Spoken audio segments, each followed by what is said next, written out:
Siguro may ituturing ko na isa sa pinakamalungkot na lugar na napuntahan ko sa buong buhay ko ay ang Paliparan. Dito, araw-araw ay libu-libong mga tao ang labas-masok sa bansa. Karamihan sa kanila ay mga Pilipino manggagawa na umaalis na bitbit ang mga pangarap. Babaka sakali na sa kanilang pagbabalik ay magbabago ang takbo ng kanilang buhay at makaramdam ng kaginhawaan. Bawat isa sa atin ay may kanya-kanyang kwento sa likod ng bawat biyahe ng buhay.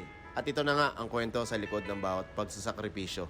Dumating na naman ang araw na pinakaayawan ko sa lahat. Ang araw na kung saan kailangan ko na namang lumayo at makipagsapalaran. Ngunit sa kabilang banda, ang araw na to ay meron din namang dulot na saya at biyaya. Saya dahil makakabalik na ulit ako sa pagtatrabaho at biyaya dahil makakapag-provide na ulit ako para sa pamilya ko. Kasing bigat ng bagay ko yung mga hakbang ko papalayo sa kanila. Mga nangingilid kong mata na pinipigilan ng pagpatak ng luha. Mga halik at yakap na tila ba ayaw ko nang kumawala. Mga minuto at oras na pilit kong sinusulit. Sana may kakayahan akong patigilin ng oras kahit ngayon lang.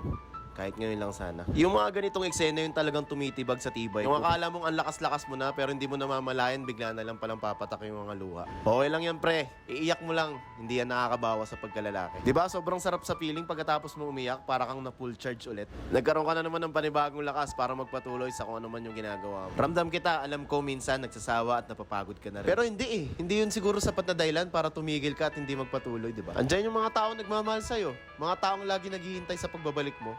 Yung pamilya. Tsaka di ba napakaraming mga bagay na dapat mong laging pinagpapasalamat. Yung trabaho na meron ka ngayon, di ba dati pinapangarap mo lang mga yan. Bagay na kaya mo nang bilhin ngayon. Mga lugar na dating gusto mo lang puntahan pero napupuntahan mo na ngayon. Hindi naman kailangang ingrande o bongga para masabi mong may improvement na sa buhay. Ang mahalaga, alam mo may pagbabago at kontento ka sa mga pagbabagong yun. Hindi ka man kasing bilis ng iba, ang mahalaga umuusad ka. Maliban pa dyan, yung buhay na araw-araw na pinagkakaloob sa'yo. Kaya palaging ingatan at sulitin mo. Kung may pagkakataon ka na magpasaya o kung may pagkakataon ka na maging masaya, palagi mong piliin yun. Marami pa tayong pagdadaanan, kuys. O siya, dami ko na mga pinagsasabi. Masyado nang umahaba to.